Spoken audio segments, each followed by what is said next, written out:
দিদির সাথে কথা বলো।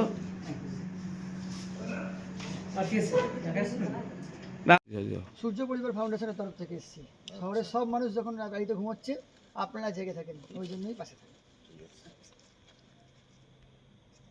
ঠিক আছে। সূর্য পরিবার ফাউন্ডেশনের তরফ থেকে এসেছি আমরা। Thank you sir. সারা মানুষ যখন সবসময় উৎসবের দিনগুলোই ঘুমিয়ে থাকে, আপনারাই তো পাহারা দেন আমাদের, ওই জন্যই আপনাদের কাছে আসি।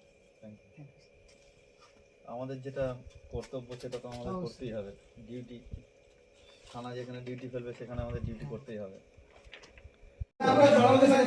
সবাই মিলে দাঁড়ান। কি করছেন আপনি এসব?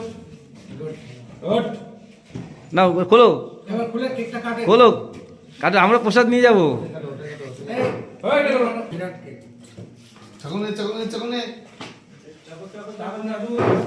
বিরাট কেক। দারুণ কেক। হ্যাঁ, সব থেকে বিখ্যাত কেক। দাঁড়াও এখানে। আমি দাও কমপ্লেট দাও। কি কর্মসূচি পালন করলেন? সূর্য পরিবার ফাউন্ডেশনের তরফ থেকে আমরা সারা বছর প্রতিটা মানুষের পাশে থাকি। আজ 25শে ডিসেম্বর বড়দিন উপলক্ষে যারা সারা রাত আমাদের জন্য জেগে থাকে, সেই সব নৈশ প্রহরী অর্থাৎ শান্তিপুর হসপিটাল, শান্তিপুর থানা, দমকল এবং বিভিন্ন ট্রাফিক পুলিশ যারা আছে, তাদের পাশে থাকার একটুখানি তাদের মুখের হাসির ভাগ নেওয়ার জন্যই আমরা গেছিলাম, একটা কেক তুলে দেওয়ার জন্য সবার হাতে।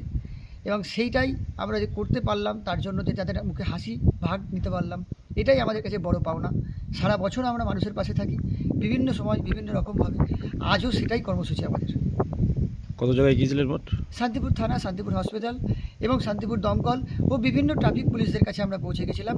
এই উৎসবের দিন তারা যে পরিবার ছেড়ে আছে আমাদের জন্য রাত জেগে, তাদের কাছে একটা কেক নিয়ে গিয়ে উপহার হিসেবে তাদের হাসি মুখ দেখার জন্য।